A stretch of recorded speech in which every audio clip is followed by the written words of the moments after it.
Halo semuanya, Assalamualaikum warahmatullahi wabarakatuh. Kembali lagi di channelnya tentang pendidikan, tutorial, dan data PD Official.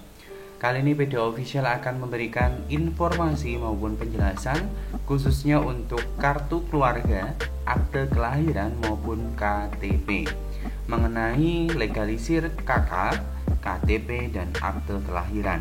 Namun sebelum saya menjelaskan mengenai hal tersebut, saya ingatkan bantu untuk mengembangkan PD Official dengan cara subscribe, like, komen, dan share. Oke teman-teman semuanya, di layar ini saya sudah menunjukkan halaman daripada pemerintahan Kabupaten Pasir, khususnya mengenai informasi legalisir ijazah yang dimuat pada Peraturan Menteri Dalam Negeri atau Permendagri nomor 104 tahun 2019 dan Permendagri nomor 109 tahun 2019. Pada Permendagri tersebut diinformasikan bahwa dokumen kependudukan dengan format digital atau barcode dan sudah ditandatangani secara elektronik dan KTP elektronik tidak lagi memerlukan pelayanan legalisir. Legalisir berlaku untuk dokumen yang tertandatangani secara manual dan menggunakan cap stempel basah. Artinya seperti apa?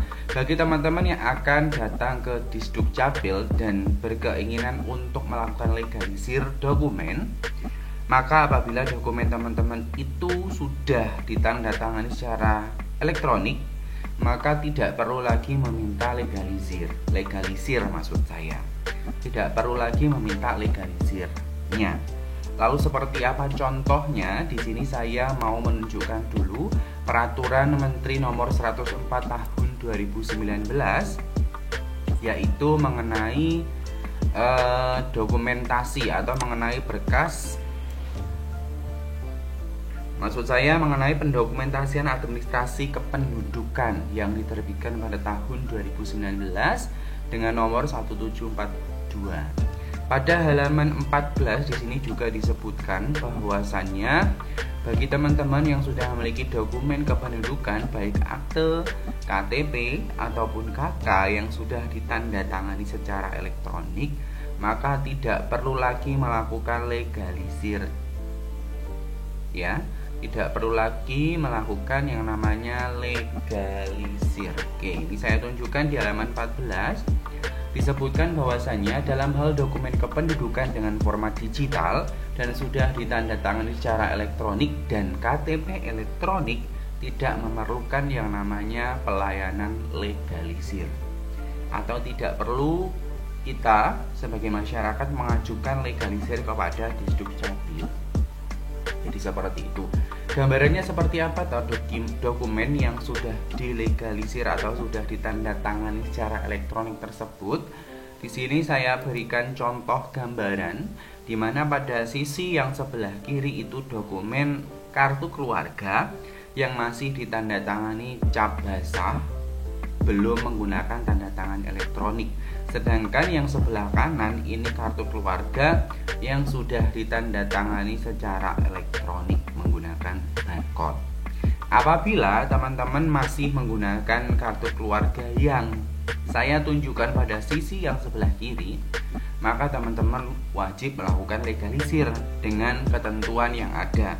Misalnya karena memang teman-teman mau mendaftar Tentara Nasional Indonesia atau pendaftaran lain yang memang diminta untuk melakukan legalisir, maka memang wajib melakukan legalisir apabila teman-teman itu kartu keluarganya masih menggunakan format yang lama, tanda tangannya masih tanda tangan basah cap stempel. Berbeda lagi kepada teman-teman yang mau melampirkan sebuah KK, fotokopi KK, apakah harus dilegalisir dan mengajukan legalisir ke Disduk Capil apabila formatnya sudah sama dengan sisi yang sebelah kanan, tanda tangannya sudah tanda tangan elektronik? Maka jawabannya ya tidak, karena kembali lagi berdasarkan informasi yang saya sampaikan tadi, dalam hal dokumen kependudukan dengan format digital dan sudah ditandatangani secara elektronik dan KTP elektronik, maka tidak memerlukan pelayanan legalisir. Jadi tidak lagi teman-teman meminta legalisir ke Disduk Capil kalau kakaknya sudah menggunakan tanda tangan elektronik. Ya, jadi fotokopi saja, tidak perlu legalisir. Tetapi jika kakak teman-teman masih menggunakan format yang lama, jadi fotokopi, setelah fotokopi minta legalisir ke Disdukcapil kalau formatnya masih yang lama. Ini yang sebelum ya teman-teman ya. Yang tanda tangan cap basah sebelah kiri ini ialah format lama. Format yang baru sudah menggunakan tanda tangan elektronik. Ini berarti teman-teman tidak perlu meminta legalisir. Terus di sini gambar yang kedua pun saya akan menunjukkan.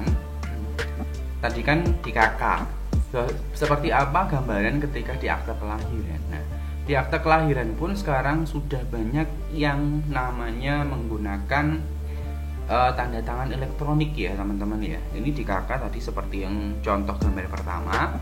Sedangkan ini penggunaan akte kelahiran, yaitu ada tanda tangan elektroniknya juga. Jika akte teman-teman pun sudah seperti ini, maka tidak perlu lagi meminta legalisir. Karena sudah jawabannya apa? Tidak memerlukan pelayanan legalisir jika tanda tangan aktenya sudah elektronik. Ya, sudah berbarcode ini. Seperti itu ya teman-teman ya.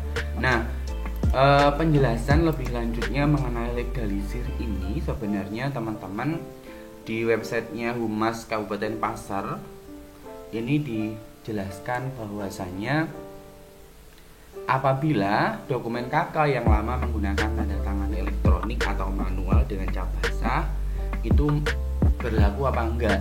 Nah, legal apa enggak? Nah, jawabannya ialah masih berlaku. Dan jika teman-teman masih menggunakan KK tersebut, ya tidak perlu diganti.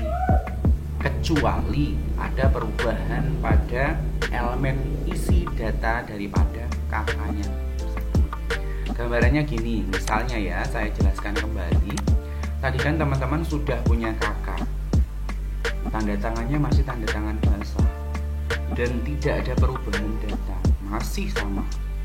Apakah KK ini berlaku? Masih berlaku dan masih bisa digunakan. Tapi dengan tanda kutip, kalau teman-teman mau menyertakan sebagai lampiran, misalnya mendaftar tentara, itu biasanya diminta untuk legalisir.